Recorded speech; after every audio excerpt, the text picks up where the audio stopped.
come on, let's all be honest. We all know who was the real big winner this weekend. It was us, seeing F1 drivers driving life-size Lego cars around the track. I think that has to be one of the best driver parades I've ever seen. However, the real biggest winner was, again, Oscar Piastri. He not only delivered a commanding performance that showcased how far he has come after 2 full seasons, but he proved that he does have the nous to sustain a longer battle against the defending champion. Having been made privy to all of the radio comments made over with GP and Max, Oscar ultimately did the deed going into turn 1, caused Max to outbrake himself, and he did get through. He managed to suss out what Max is all about longer than just 1 corner or 2 around Jeddah. This is actual sustained improvement, and really goes to show that Verstappen had to go all out to try and keep up with the likes of the Australian. This is actually really good stuff for the whole season, eh? And from there, Oscar was simply untouchable, clearly understanding what was really important from the sprint, where ultimately the tyre management of Norris was better in intermediate conditions. Sure, Oscar might have gone for maybe at one point a 15-second lead, but that would have ultimately led to Lando probably passing him near the end, so then it just peaked at 9 seconds and then plateaued around 4.5, which is still a win, even though near the end, Lando was the quicker of the two, and he did get the fastest lap. And yes, there may be some doubters that will state that Piastri only got lucky because he gained so much time while Verstappen and Norris were squabbling for several laps as to who would get second place. And then, of course, Verstappen stoking the ire of many regarding the hustling around turn 1 and 2, and then, of course, about who owns what corner. I think that's going to be a trend this year, that people are going to be looking at the mirrors and the wheels going, oh, does he actually own the corner? But to be fair, Piastri lost a bit of time trying to get past Max, which allowed Lando to catch up a little bit. So that means he could then make a take on Max just a couple of laps later. But yes, the result confirms that Piastri's growing stature as a top-tier driver is real, and that the McLaren's tyre degradation is absolutely minimal. And what's more, that diffuser upgrade, still not used. Yeah. And then you might be wondering why Lando is a winner as well, but you really need to take a look at the weekend as a whole. Because you might be thinking, well, he lost out to Piastri, he's lost even more ground on the Australian teammate, but you just got to look back at the sprint. The tyre management of Lando, especially when it's damp, is really, really superior to Piastri. And that was an example of him being able to showcase his talents and raw pace. And yeah, I know you're probably going to be pointing out, well, he lost out 2nd place to 6th place, but you've got to look at how he managed to fight back and not needing a whole race in which to do it, unlike in Sakhir. And yeah, I think Miami is going to be a very good stomping ground for him. It's going to bring him back positive memories. It's managed to motivate him, something wonderful. And again, you might be thinking, well, he's making one too many mistakes. But he did compartmentalize that, and he did manage to get back up to 2nd, and he was closing in on Piastri. And it was only down to the Australian learning from what happened in the sprint that he didn't get any closer than 4.5 seconds. And most importantly, he did make the overtake on Verstappen, the guy who's been really studying over the winter. And yeah, you might be thinking, well, the car's helping him, but you've just got to look at what Max was doing. He was hustling that car. He was doing his best to make sure that he kept ahead of the McLarens before any hypothetical rain came, which ultimately it didn't. It was just not enough. The brakes and tyres of that Red Bull, they were simply not working in comparison to the McLarens, and Lando kept it clean. He was very forthright, and yeah, 2nd place, not bad. And he's now been able to get a good gap towards the Dutchman, meaning that Verstappen is falling away whilst Norris is, maintaining a decent gap to Piastri for now. But you still can't count out this next person, George Russell. After a very shaky Sunday, oh, there we go. Yes, he got out-qualified by his teammate again, but he turned the weekend into a tactical triumph. Going long proved to be the smart bet. Starting on hard tyres meant that he came in with a perfectly timed pit stop during the virtual safety car. And what was even better is that right when he exited the pit, it ended exactly, and that meant he was able to get ahead of Verstappen, and the Dutchman simply couldn't get close to him. And it meant that he had the rubber, the mediums on a lighter car, to be able to defend quite admirably and lock into that final podium position for yet another time of people just going, oh, okay. And this is, again, when Mercedes don't have upgrades. They managed to make a strategical masterstroke to be able to capitalize on that with Red Bull's floor upgrade, giving Verstappen something in comparison to Tsunoda. And sure, It's nowhere close to the McLaren's because George was 32 seconds behind, but Russell's drive, it was smart, composed, and ultimately rewarded. And he revealed struggles with comfort and setup throughout the entire weekend to boot, making his third place all the more impressive.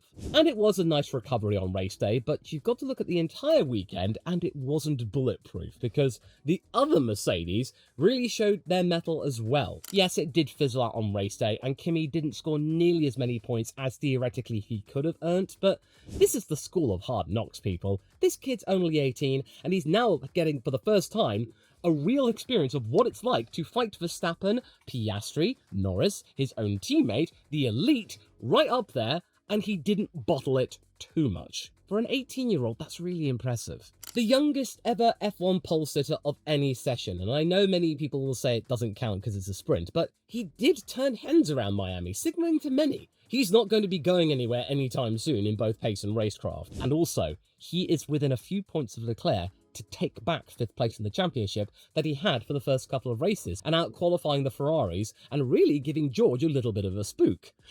You can't deny this kid's got something. The hype was real, people. Yes, the McLarens did gobble him up, and he did have a slower pit stop because he had to wait to let Sainz through because the stewards were really hot when it came to unsafe releases here, and the virtual safety car didn't help things either. So there was a lot of circumstances related to pit lane strategies and timings that did impede him even more, which meant that he did fall back behind his teammates. So unfortunate, but in terms of the fundamentals, pace around a track he doesn't really know, was never really raced before, he hasn't, other than the simulator, this was a good weekend for him. He didn't fold. He just got on with it. And like I said in my sprint qualifying winners and losers video, we're now going to be going to tracks where he knows it like the back of his hand. Imola is effectively his home circuit. So look forward to that. We may get ourselves another Antonelli front row and maybe a podium. I'm not going to be holding things out, but it depends on what the upgrades do for Mercedes. You've got to remember that. And what you've got to remember is that,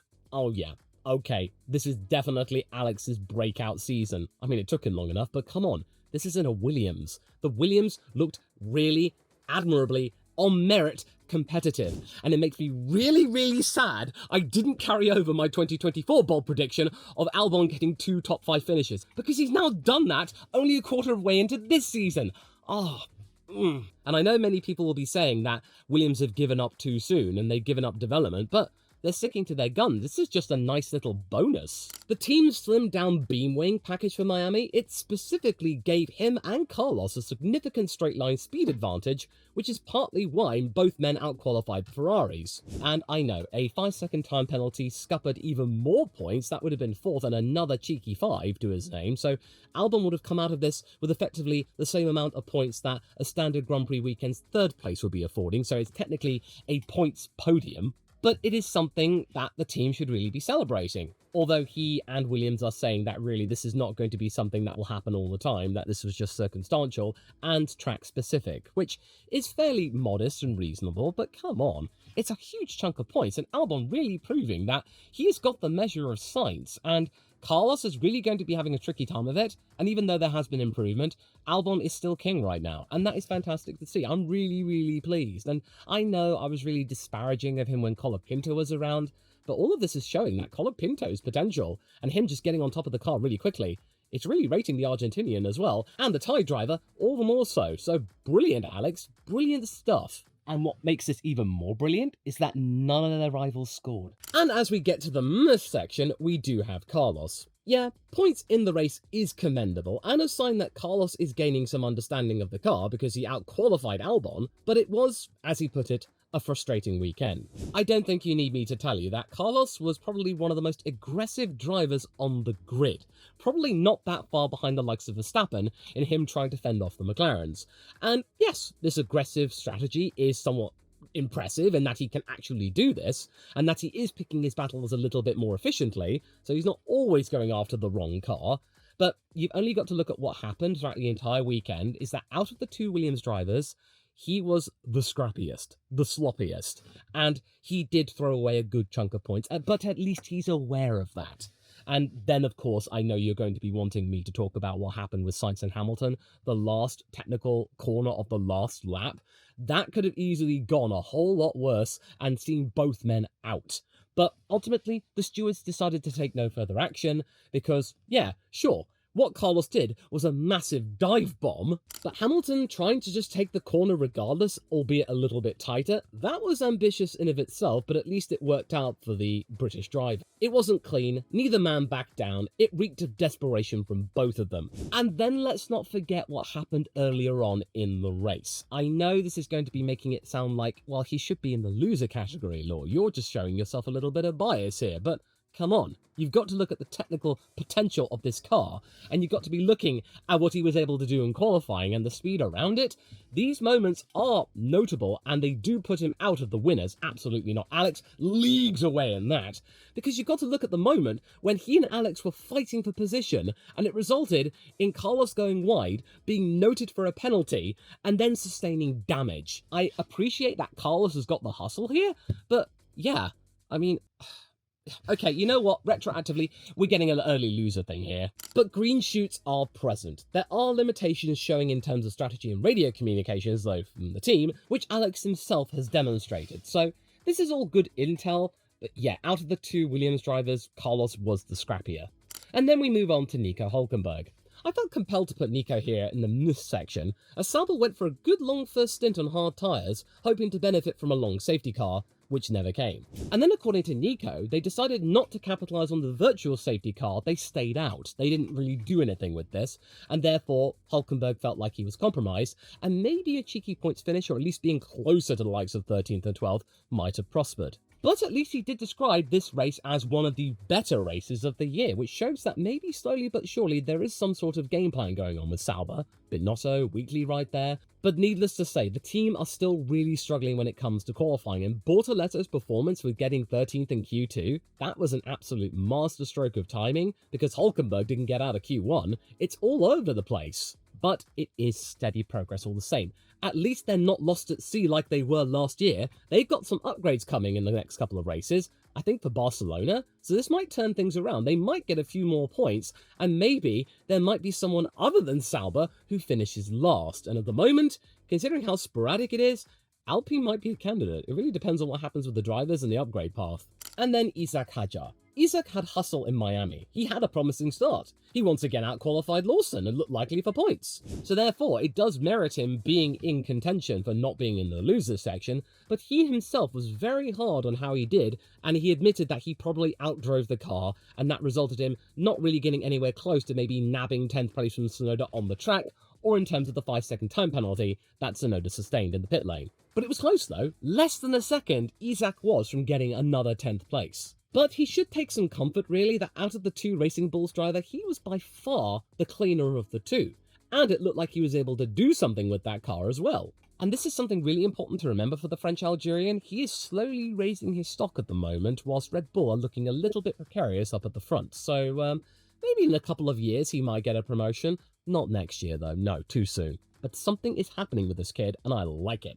And then we get to the losers proper, after I gave you a taster with the likes of Carlos. Ferrari. It's a good thing Red Bull lost a chunk of points in the sprint to soften the blow, meaning that both teams scored the same 16 points total, because Miami exposed the widening cracks in Ferrari's campaign this year. The car is clearly plagued by excessive drag and poor tyre deg, and fumbling radio communications. It simply just wasn't competitive. This was an absolute disgrace. This is not something we should be expecting from the likes of Ferrari, especially what we could see from this package last year. It's crazy how far it's just gone south. And yes, like in my last video, I predicted that Carlos might get 7th place, matching the points tally that Hamilton got in the sprint, but according to him, that was the best that he could offer, that anything higher would have been relying on incidents up front. And while Lewis Hamilton, despite a promising sprint podium, showed glimmers of hope with the optimal hard tyre plan, which his old Mercedes mate Russell made good use of, it still wasn't enough to sustain a campaign that could allow him to stay ahead to go after Antonelli, and both drivers were told to swap.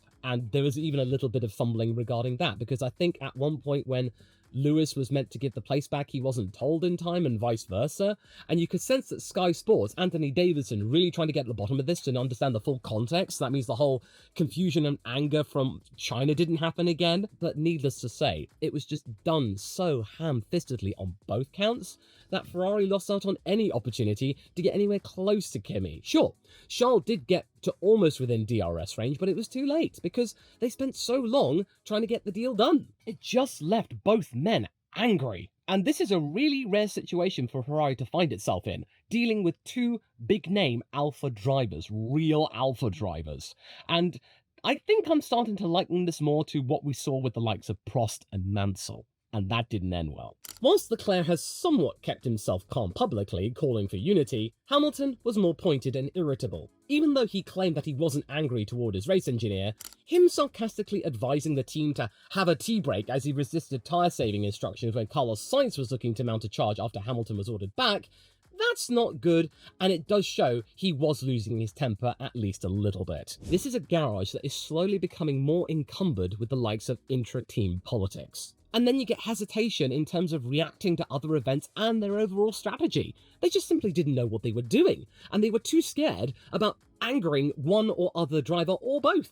And they ultimately did so anyway. And yes, their points tally did match ultimately what Red Bull got, so that means they haven't lost any ground on third place in the Constructors, but that was more fortuitous rather than from a genuine competitive edge over the other team. It's the hallmark of a loser weekend for the Scuderia, if you ask me, and Lewis's podium was the only silver lining they got. And speaking of Red Bull, this was a deeply frustrating weekend for them. One that team advisor Helmut Marko openly described as being depressing. Max got pole position in a really wholesome manner and really showed that father energy was not going to be slowing him down. But the fact remains, though, is that the relationship he has with the RB21 can easily go sour as much as it can get sweet again. And not to mention, he was undercut during a virtual safety car, and that meant that George Russell got past and he had no meat on his tyres to try and fight back. And what we saw in Miami was something similar to what we saw in Bahrain, albeit to a slightly lesser extent, in that Max ultimately finished higher, because what we saw was a brake issue which then caused them to overheat, which then caused the tyres to overheat,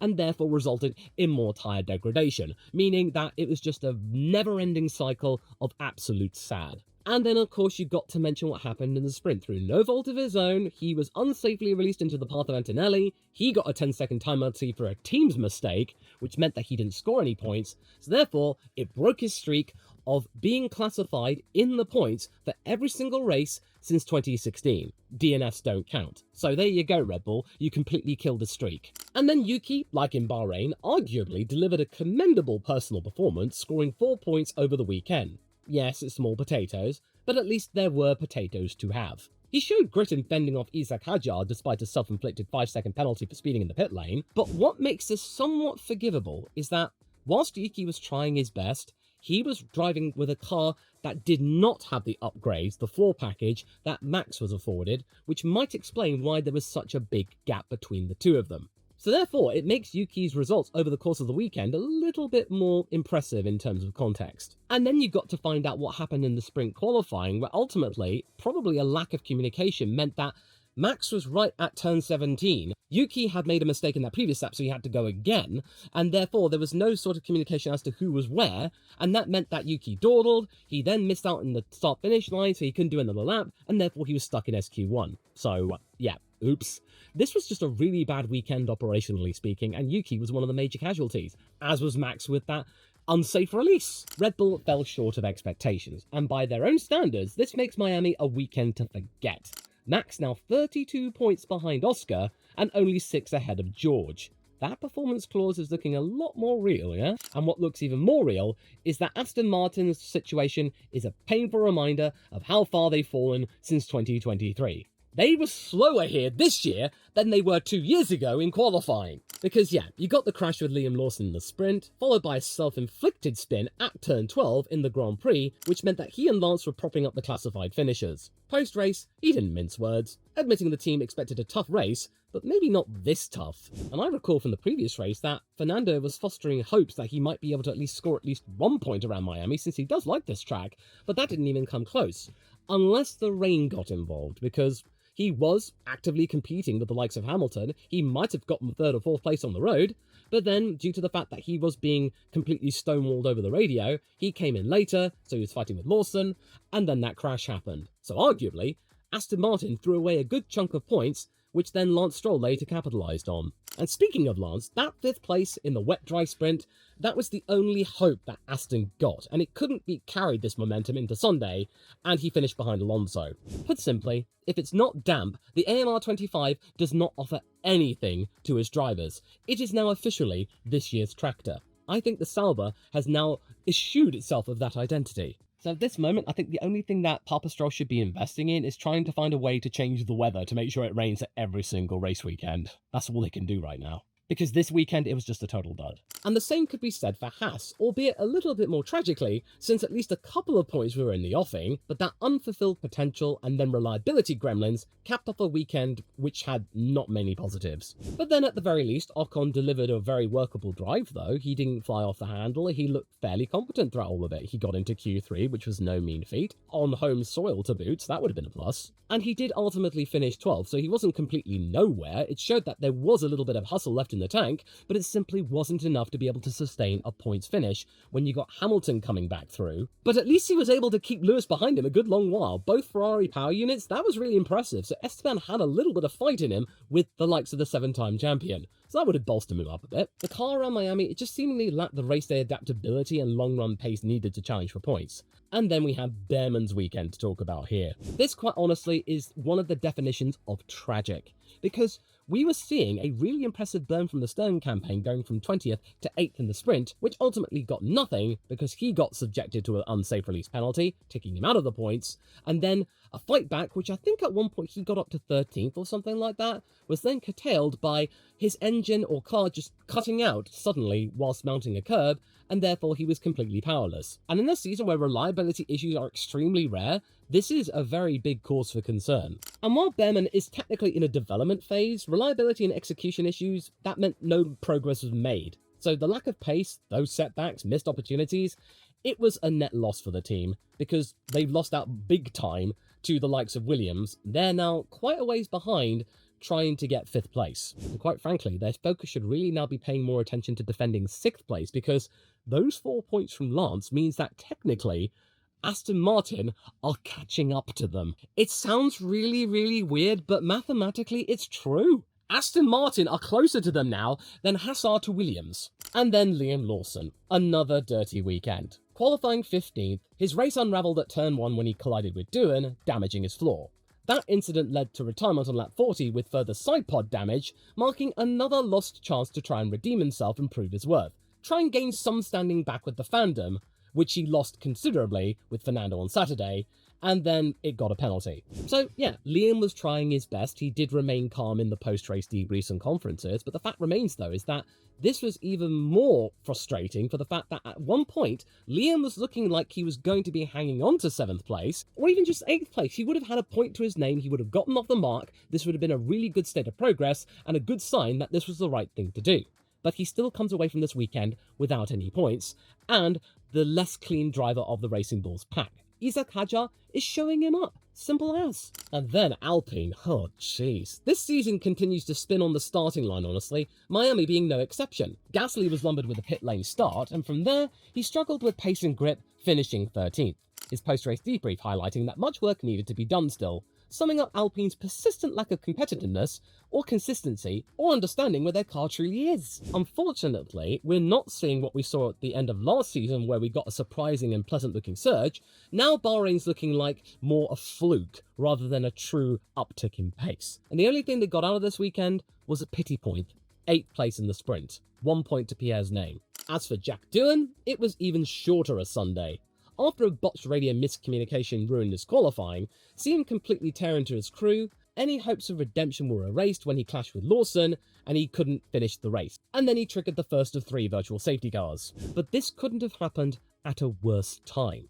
After all of the stuff we saw on Argentinian TV, with the president of YPF claiming on a hot mic that Franco was going to be in the Alpine car by Imola, Jack trying to shake it off, him really losing his cool, and then Oliver Oakes not conducting a post-race debrief with the media on the Sunday, This is a really big warning sign that maybe things might be starting to move, because even though I've been trying to be fair with Jack, we've not seen that electric situation that we did sort of see earlier on in the weekend, where he technically outqualified Gasly, but then to no avail. It didn't result in points or him finishing ahead of Gasly. All this weekend is going to do is just foster even more questions as to the viability of his longer-term career. And you could easily say that Pierre's under pressure as well, because, well, he only got like 13th place. There wasn't really much he could do. I think both drivers are in a state of discontent right now, and Esteban's just looking over at Haas and just going like, yeah, nice weather, eh? I think Esteban made the right decision. I mean, oh my god. There was a reason why he was so moody and why people didn't like him.